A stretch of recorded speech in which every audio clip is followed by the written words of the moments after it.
À Espace L, ce n'est pas seulement l'art brésilien contemporain qui est au rendez-vous. Pour sa première exposition de l'année, la Galerie 6 dans la zone industrielle du quartier de la Praille fait la part belle au vintage et plus précisément au mobilier des années 50 à 70. Bienvenue à la Maison Brésilienne. L'idée, c'est de montrer du mobilier brésilien des années 50, donc Sérgio Rodrigues, Joaquim Tenreiro, Geraldo de Barros et des pièces de Niemeyer, avec des œuvres d'art, donc les images de Geraldo de Barros aussi, des photos qu'il a fait à l'époque. Et c'est pour ça qu'on appelle la Maison Brésilienne.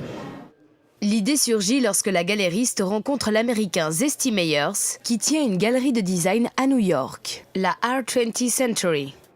Il présentait à Bâle du mobilier brésilien des années 50.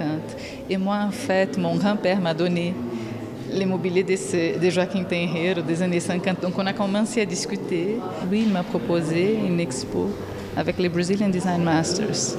Et sur ça, on a adapté pour la maison brésilienne. Donc c'est de faire les mélanges du mobilier avec l'œuvre d'art de l'époque. Bien qu'influencés par des courants européens comme le Bauhaus ou encore l'art concret, les designers brésiliens de l'époque ont créé leur propre tendance. Dans le choix de matériaux locaux, par exemple, avec le bois de jacaranda, la paille pour les canages ou encore le cuir. D'un point de vue formel, le design brésilien d'après-guerre se caractérise par un refus de tout décor, privilégiant plutôt volume, structure et fonctionnalisme.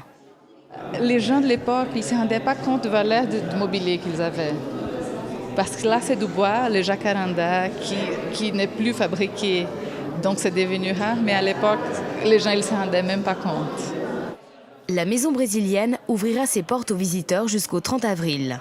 Des visites sont possibles du lundi au vendredi de 11h à 17h sur rendez-vous.